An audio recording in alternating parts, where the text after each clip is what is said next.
are you spending time polishing the shelves of your business when you know you need to be out front doing all of the things?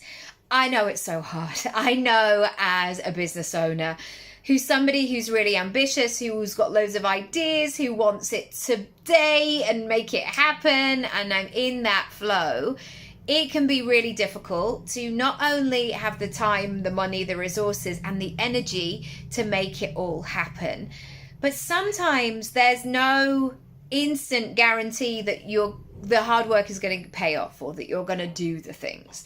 And when you're tired and exhausted, you don't want to do the things. I always say to clients who have I just haven't been visible for a while, and then they explain what's been happening in their personal life. I'm like, well, no wonder. I'm sure the last thing that you fancied doing was to put your face on the internet.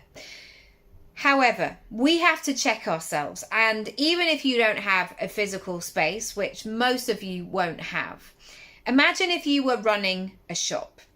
There would have to be, as the shop owner, be that point of the day where you go to your front door and you turn that sign from closed to open, and you open the door.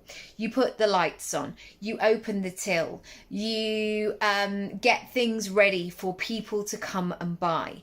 You're there available to speak to customers. You're showing people the latest stock. You're sharing your story and why you do what you do.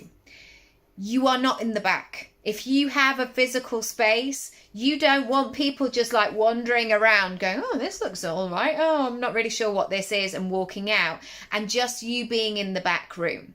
If you are the face of your personal brand, you've got to get yourself out there. And I know that this can be tricky for people. Now, I'm not saying that it always has to be you. For example, if you had a physical shop, you could have staff that you trained. And likewise, if you're thinking about your digital disco, you can automate things, you can batch things, and you don't always have to be the one who is on.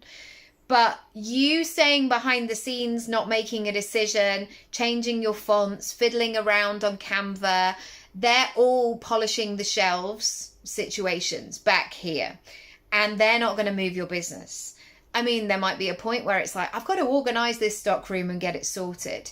Yes, but you only need to do that once. And then for the next year, if you do a great job, you're good.